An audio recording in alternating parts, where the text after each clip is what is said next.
એક વિદ્વાને તો એમ કહ્યું કે ભગવાન દત્ત એમ બોલ્યા અનસુયાજીને, મયા અહમ તબ દત્ત,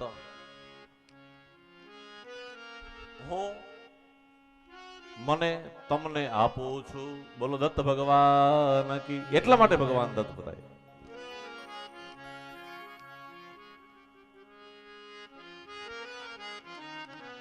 અત્રી અનસુયા એમની કથા આપણે સાંભળી. પણ જોજો તમારે ઘેરે ભગવાન દીકરા બનીને આવે, પણ અનસુયા થાવ તો હાલો. ભાઈઓ બધા અત્રી બને અને બહેનો અનસુયા બને એટલે વગર બોલાવીએ ભગવાન તમારે ઘેરે આવે, ગેરંટી. જો અત્રી ને અનસુયા એનું અધ્યાત્મ દર્શન બહુ સુંદર અમારા સંતો કરે. અત્રી, અ એટલે નહીં, ત્રી નામ ત્રણ, ત્રણ ગુણથી ઊંચે ઉઠે એનું નામ અત્રી. સત્વગુણ, રજોગુણ અને તમોગુણ, આ ત્રણ ગુણથી ઊંચે ઉઠે એનું નામ અત્રી. જો આ ત્રણેય ગુણ વગર હાલે નહીં હો, ત્રણેય ગુણ જોઈએ.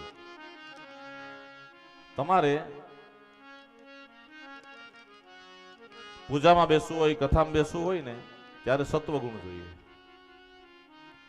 ત્યાર પછી કામ કરવું હોય ત્યારે રજોગુણ જોઈએ, અને સૂઈ જવું હોય ત્યારે તમોગુણ જોઈએ.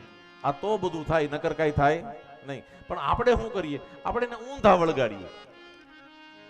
હવે કથામાં બેસવાનું હોય ત્યારે સત્વગુણ જોઈએ, અહીંયા સત્વગુણ ને બદલે અહીંયા તમોગુણ આવે. તમોગુણ આવે એટલે બધા હામાં બેઠા બેઠા આવડી આવડી બગાવું ખાઈ લ્યું. બગાવું ખાય એટલે અમારો કોટો ઉતરી જાય. આપણને એમ થાય કે આને ચા પીવડાવો, એટલે વિજયભાઈ કે ચા નું રાખીએ.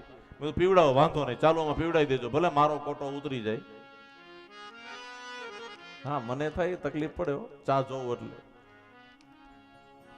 એટલે કાંઈ વાંધો નહીં, હું સહન કરી લઈ, પણ તમારો કોટો ચડતો હોય તો.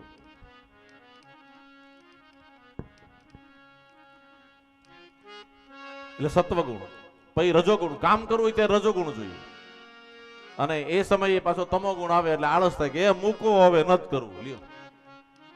અને રાત્રે સુઈ જવું હોય ત્યારે તમોગુણ જોઈએ, અને એ સમયે આપણને રજોગુણ આવે. હજી એટલા કામ રહી ગયા, ઓલે આમ કામ ન કર્યું, કાલે એટલા કામ કરવાના છે, એટલે સવારમાં ઉઠીને કે મને નીંદર ન આવી, પણ સુઈ ગયો હતો, ઉપાડો લઈને ઉઠ્યો હતો. ગુણ, ત્રણેય ગુણ. અત્રી, અનસૂયા. જો અસૂયા નો અર્થ ઈર્ષા થાય. અસૂયા એટલે ઈર્ષા, અને અનસૂયા એટલે ઈર્ષા વગરની સ્ત્રી, એનું નામ અનસૂયા. બેનો તમે કાંઈ ન કરો ને ઈર્ષા કાઢી નાખો એટલે બધી અનસૂયા જ છો. પણ બધું છૂટે, ઈર્ષા છૂટે એ ન છૂટે.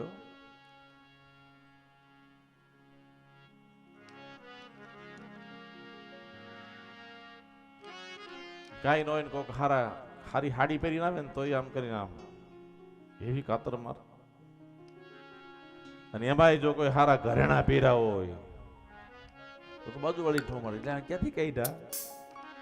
ઈર્ષા આ સહજ છે, સહજ સ્વભાવ છે. જો આ સહજ નીકળી જાય તો અનસૂયા પરમાત્મા જરૂર પધારશે.